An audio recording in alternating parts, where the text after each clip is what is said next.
hard not to relive the moment the blackbird pulled her hair while clawing her scalp, screeching and screaming to get out.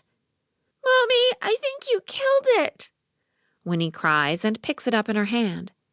She stands with it and holds it out to her mother, tears streaming across her cheeks. Her crying is maddening to her mother. "Mommy, Mommy, Mommy, you killed the birdie. You killed the pretty birdie." Sally approaches her. Now, I didn't mean to hurt it.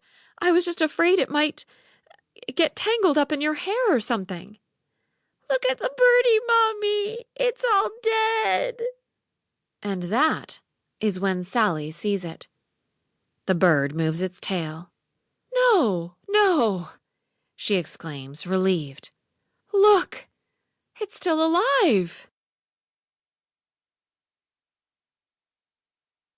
Chapter 2. Winnie caresses the bird gently on its chest, sobbing. Sally feels awful. She didn't mean to hurt the bird, only get it off her daughter, but her fear got the better of her and she hit it too hard. "What do we do?" Winnie says, sniffling. Sally has no idea. She wants that bird out of her house yesterday. She really doesn't care about one small bird, but she can't disappoint her daughter either. She has always preached to her about how important it is to be good to animals. "Do we take it to the vet, Mommy?" Sally is in the middle of preparing dinner. She is running behind now on her chores. She has to do the laundry and make a lunchbox for Winnie, too. She doesn't really have the time to drive to the animal hospital and sit there and wait for a long time. And for what? One small bird that will probably die anyway? Tell you what, she says and walks to her closet. She pulls out the old shoebox that she uses for all her old pictures and letters. She brings the shoebox to Winnie and shows it to her. "What's that?" Winnie asks. A bed, for the birdie to sleep in while it gets better. "You expect it to sleep in there on the hard floor?" It's a bird, all right? She says with a growl, then walks to the kitchen, grabs an old cloth, folds it and puts it inside the box. There you go. Now it's soft and nice for the little birdie. Winnie looks inside, then smiles. Carefully, she places the small bird on the soft cloth. She grabs the box and holds it in her arms. There, birdie. I'll take good care of you and make you well. No one is going to hurt you ever again." She gives her mother a look and Sally sighs.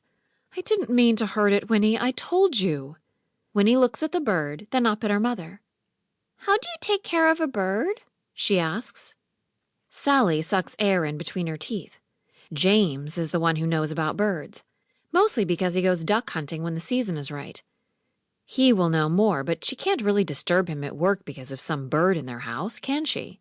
Besides, she really needs to get on with dinner in order for it to be done when James comes home from work. But the look in her daughter's eyes is about to kill her. All right, she says. Let's look it up. Sally grabs her iPad, then Googles, how to take care of a hurt bird, and finds an article that she thinks sounds good. She reads it. Winnie sits next to her on the couch.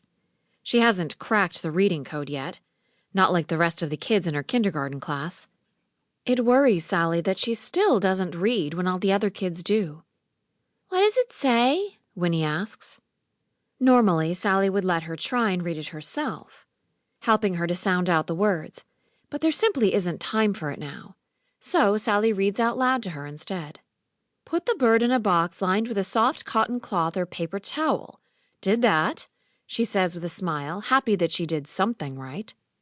Then close the lid and place the box in a dark, quiet, safe place for an hour or two. The bird likely has a concussion, a buildup of blood under the skull pressing on the brain.